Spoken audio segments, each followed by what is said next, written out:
Hello everyone, তোমরা সবাই কেমন আছো? হ্যাঁ, আলহামদুলিল্লাহ আমিও ভালো আছি আল্লাহর রহমতে। আজকে সকালে নাস্তা ভাবলাম যে খুব একটু গুছিয়ে নিয়ে বসা যাক। এই তো নাস্তাটা গুছিয়ে নিয়েছি। দেন বাই দ্য ওয়ে, এগুলি কিন্তু বাসায় বানানো। এটা আর এগুলি বাহির থেকে কেনা। ও, বাই দ্য ওয়ে, আমি সসটা ধরতে ভুলে গিয়েছি। একসাথে ধরলাম, কারণ এই যে ভাজা পোড়ার সাথে তো সস না হলেই চলেই না। এই তো বাসায় প্যাকেট সসও রাখি, আবার পটের সসও থাকে। মানে যখন যেটা সামনে পাই সেটাই যাতে খাওয়া যায় এর জন্য। এই তো ভাবলাম তোমাদের মাঝে একটু শেয়ার করি।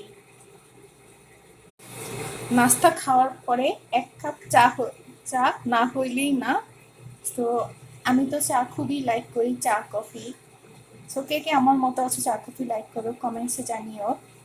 এই তো তোমাদের মাঝেও চাটা একটু শেয়ার করে নিলাম। যে গরম পড়েছে এই কারণে চা অল্পই নিয়েছি। এই তো দেখো, আমি অফ ক্যামেরায় রুমটাকে গুছিয়ে নিয়েছি।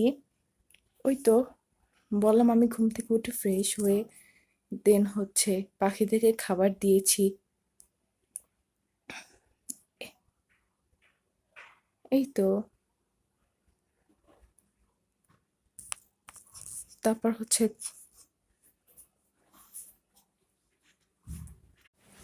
এই দেখো বাহিরের ভিউটাও তোমাদের সাথে শেয়ার করি।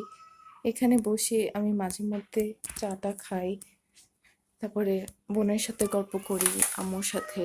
আর এই দেন বাহিরটাও একটু তোমাদের মাঝে শেয়ার করি।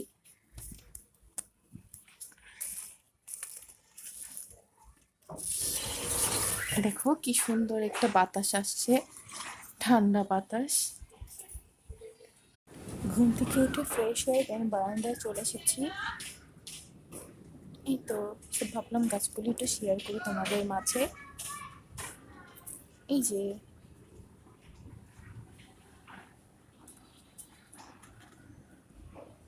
গাছগুলিও শেয়ার করছি তোমাদের মাঝে।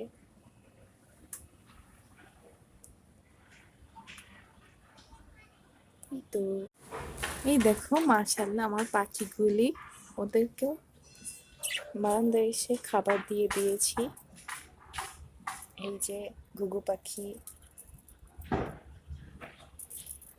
আর এই যে আমাদের বাজিগার পাখি। মাশাআল্লাহ, জানি না ক্যামেরায় কতটুকু বোঝা যাচ্ছে ওদেরকে। এই যে